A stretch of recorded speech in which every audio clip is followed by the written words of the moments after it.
they present a problem, right? Right. And then the students have to design a solution. Well, the problem is the delivery of mobile medical services in scenarios such as disasters, areas of conflict, things like that.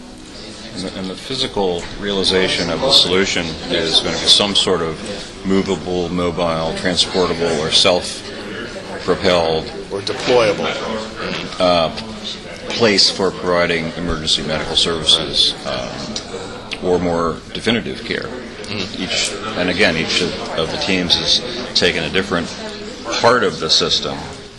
The Clemson students have taken the last 10 miles. How do you get the services and the needed facilities that last 10 miles to the center of the disaster where people are suffering and they have nothing? What is their solution based on? Well, it's based on a device, a building enclosure, a thing that can be transported on the back of an all-terrain type vehicle of military grade, Right. and then dismounted and left so the vehicle can be retasked and redeployed for other services. And the point of this device that comes off is that it's that wide when it's on the truck, and it can expand, and it can house a certain number of patients for a very short period of time until they're moved up the chain for more definitive care. We decided to take an infrastructural approach, a social infrastructural approach, where we're not just addressing the immediate problem, we're trying to address some of the social issues that are involved with the problem. Now, currently, the Department of Defense uses these shipping containers with medical units and medical supplies in them, but they store these medical supplies and medical units in a way that they're not used. They're sitting there cold all the time. And so if you're going to have surgery in a place that hasn't had surgery in it for 3 months, I don't know how much I'd trust that, you know. So we've tried to address this by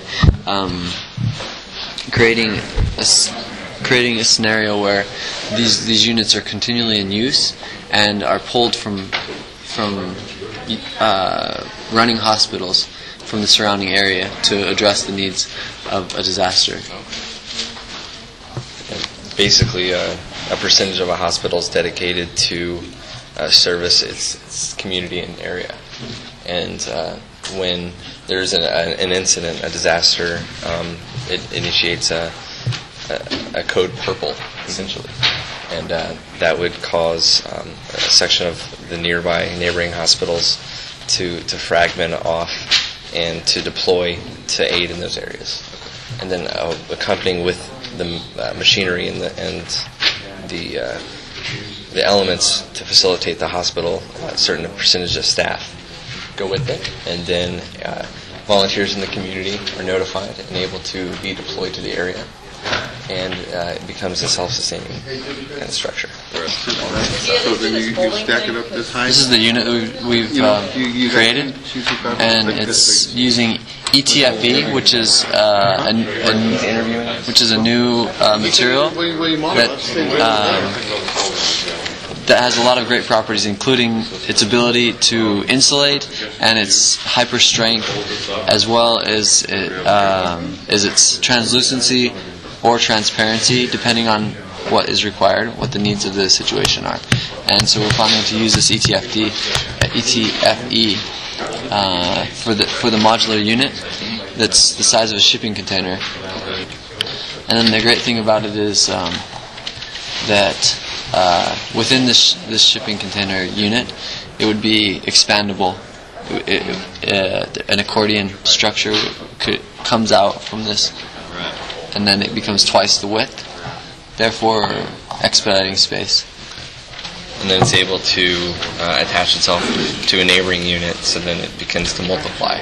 And it also has these phasing features to it, so as the disaster is really large, it's able to accommodate those people. But then as the people start to wean away, it has this ability to then again become a part and go back to where it's needed, as like the host hospital, etc. And then it has, if there's an epidemic and it needs to be segmented and segregated to prevent infection, it has also that kind of flexibility as well.